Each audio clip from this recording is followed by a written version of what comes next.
যেখানে ঘরেই বন্ধু এবং শত্রু চিনা বড় দায়, সেখানে বহির্বিশ্বে বন্ধু চিনবেন কিভাবে? আসসালামু আলাইকুম। আপনারা ইতিমধ্যে জেনে গেছেন যে ইরান, ইসরায়েল এবং যুক্তরাষ্ট্র চরম উত্তেজনা মুহূর্ত চলতেছে। পাশাপাশি পাকিস্তান এবং আফগানিস্তানের মধ্যে একটা উত্তেজনাপূর্ণ অবস্থা চলতেছে। তো আন্তর্জাতিকভাবে বন্ধু যাদেরকে আমরা মনে করি, পরস্পরের সহযোগী মনে করি, সেটা কি ইরান এখনো পেয়েছে?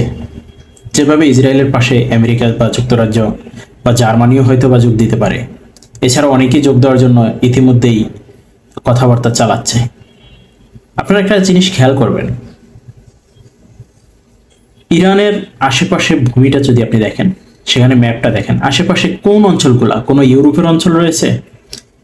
না, সেখানে রয়েছে মিডল ইস্ট, ইসলামিক কান্ট্রিগুলা, যেখানে বড় বড় যাদেরকে আমরা ইসলামিক কান্ট্রি হিসাবে বা আরব কান্ট্রি হিসাবে স্বীকৃতি দিয়ে থাকি, যে আমাদের অনেক বড় বড় ইসলামিক কান্ট্রি রয়েছে, সৌদি আরবের মতো, দুবাই, কাতার, কুয়েত, হ্যাঁ, বাহরান, যেটাই বলি না কেন, হিউজ মুসলিম কান্ট্রি রয়েছে ইরানের চতুর্দিকে।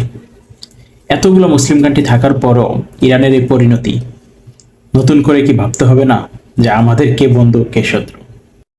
আমাদেরও ভাবনার সময় এসেছে। বাংলাদেশ একটি স্বাধীন দেশ হওয়ার পরেও আমাদেরকে বারবার দাসত্বতা চেপে ধরেছে। ভেনেজুয়েলার মতো স্বাধীন দেশ, যেখানে পরাধীনতা ভোগ করতে হয়, তার প্রেসিডেন্টকে সরাসরি তুলে নেওয়া হয়। ইরানের মতো একটি দীর্ঘ প্রাচীন দেশ, যার হাজার বছরের ইতিহাস রয়েছে, সে দেশের যে পরিণাম হলো, ইরাকের যে পরিণাম হলো, সবকিছু বিবেচনা করে বাংলাদেশেরও ভাবনার সময় এসেছে।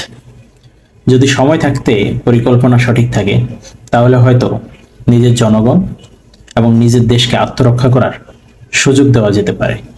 কিন্তু সময় ফুরিয়ে যাওয়ার পরে যতই আপনি ডিফেন্স করার চেষ্টা করেন না কেন, আপনি সেখানে সফলতার মুখ খুবই কম দেখবেন। ইরানের পাশে ছিল চীন, রাশিয়া এবং উত্তর কোরিয়ার মতো শক্তিশালী বন্ধু, কিন্তু আদৌ কি সেই বন্ধু তাদের কাজে লাগলো? সুতরাং নিজের শক্তিতে নিজেই শক্তিশালী হতে হবে, যেটা করেছে ইতিমধ্যেই উত্তর কোরিয়া। সেখানে বাংলাদেশের মতো একটি দেশ, বিশাল জনবহুল, 20 কোটি প্লাস জনবহুল একটি দেশ, তার সার্বভৌমত্ব রক্ষায় আসলে কতটা নিজেদের আত্মরক্ষা করার মতো শক্তি অর্জন করতে পেরেছে, সেটা ভাবনার বিষয়।